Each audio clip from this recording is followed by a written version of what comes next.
Hey everyone, it's Rick here, and I just decided to make another video Wednesday morning.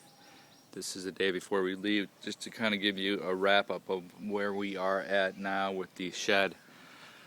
I have a lot of videos uploaded, but this will just give you a quick tutorial, and I'll just upload this to Facebook or YouTube. So again, Judy was kind enough to let me have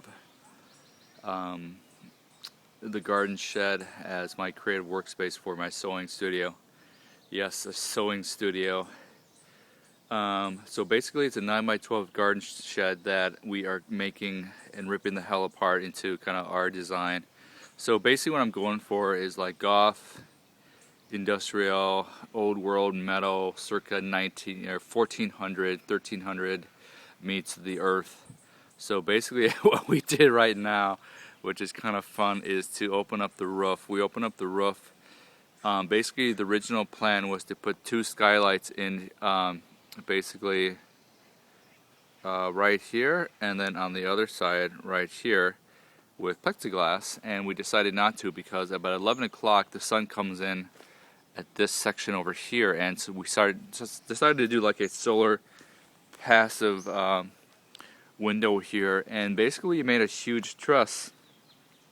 That's a solid beam of redwood coming in and is holding up this guy. Let's see if we can see it right from there.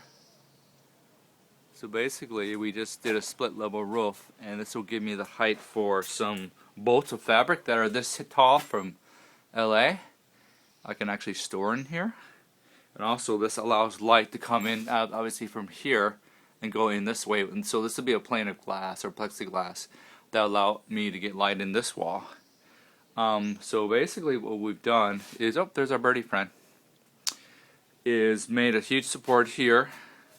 These are 6x8 by 12s that we cut down by a chainsaw.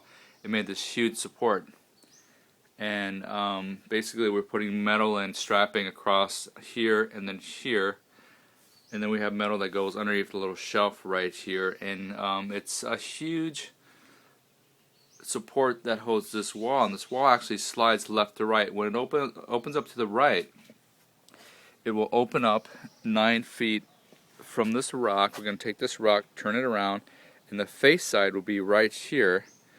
So what we're going to do is when the wall slides open this way, it's going to stop right here with this rock, so it's going to come out to here, and we're going to put this tree, the roots, on the rock to make it look like it's buried in the ground. The roots are going into the ground. That's going to be the post top for the channel that comes out from here all over here. You see, so it's going to make it 90 degrees, and the 90 is going to be finished with this tree, and the log is going to hold up the metal support, which holds the bracket, which holds the door. So when it's open out fully, I can work on both sides. It's going to have fabric patterns, a drawing board, basically. So I'll be able to use both sides of the actual door. So when this whole thing opens up, I get the full view of this little terrace here. So what we're going to do down here is obviously clean it out. We're going to knock this wall out and put it to the side, is put the stone that we have in the property already, and kind of make a little section here that's going to be somewhat leveled and flat, probably up into the oak tree here, and have a workspace, and then have like another tier of it so we can work down there. So if I want to come out here and work on my fabric, I can do that, or so Judy wants to come out here and work on her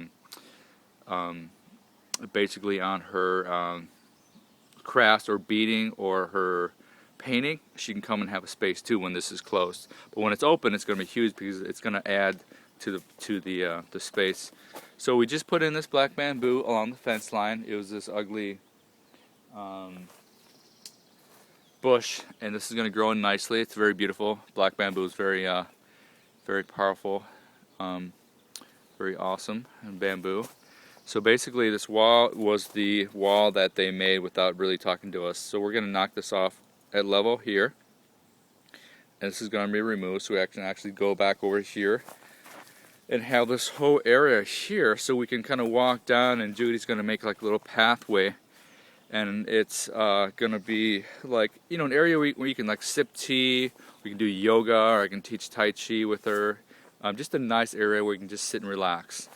So I got this bed free from my artist company, Fishbone, and I'm gonna weld a little short little bed that's gonna be 2 of them that might be just laid here.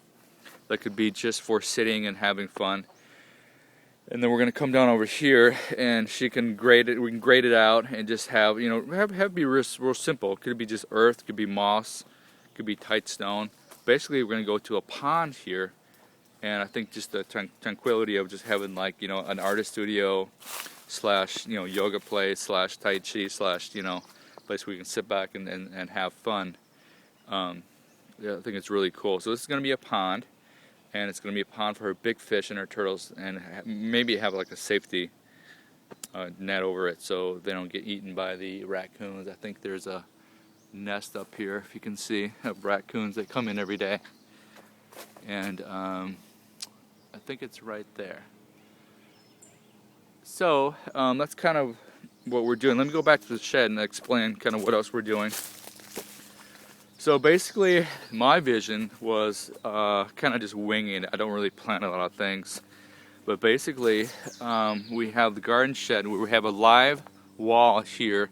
This is all reclaimed redwood from the shed. This was behind the paneling that I took off. So basically, we have these little outings here, and these outings here have a pocket of this roofing material. It's called 60-minute paper.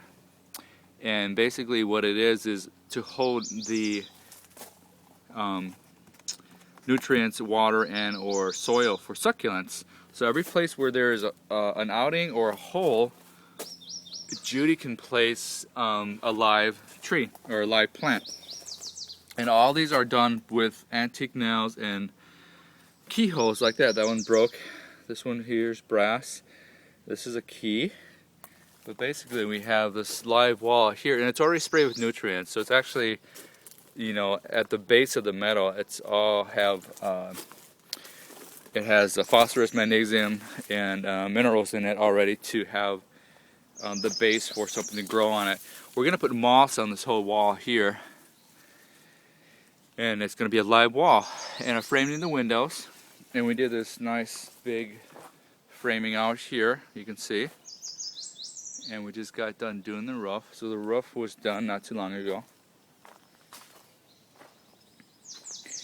And we have a lot of metal that we're going to bring into the place. You can see here we have all this old metal that I've ordered online.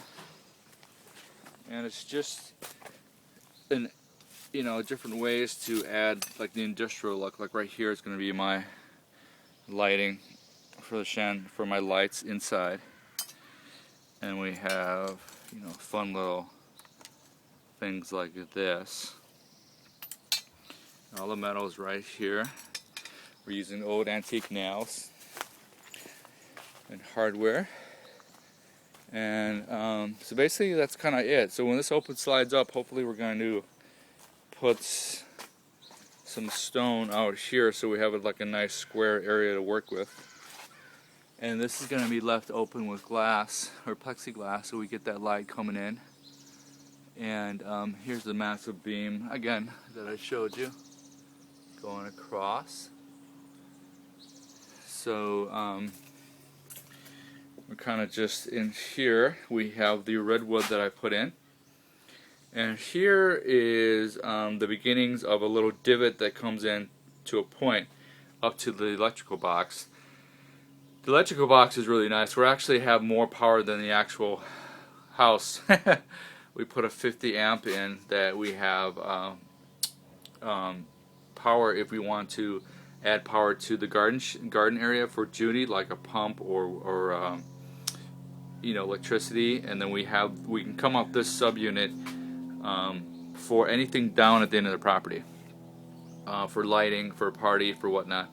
But basically what this is here, I'm going to get a lamp that has a foot base like this, and it's kind of going to come up steel to this panel, and it's going to hold it like this, like it's going to be an arm, and then we're going to rust this. So it's going to look like a foot metal base stem coming up, holding up the sub panel. It's gonna be really cool. And this is all, again, reclaimed redwood that I got free off Craigslist in here. And we have a huge steel beams here, and what that is it actually ties in the whole roof, and we did that before we actually started doing the roof, so it's going to tie that in to make it very strong. There's our baby bird. That's Mama right there. And we're just kind of in the midst of all this, so this is kind of as rough as possible as it can be. But let's just give you an idea kind of where we're at, where we're doing things, and kind of the look of the property. So I'll get a far look here. The sun's in our eye, so I'll see if I can use the oak trees to block it. So it kind of looks like this. It's really cool. Kind of split level like that. So again, the whole side opens up, and it's going to be fun. So Jaime's going to be working the next few days to do as much as possible as he can do before he goes on vacation when I get back. So I'll come in and finish a lot of it. But it's a lot of thought process. In a sense, I said we're winging it, but technically it's all correct. It's all to code, and then physically it's just I get an idea, we talk about it, we do it, and it's turned out really good. So I will see you guys in Oregon.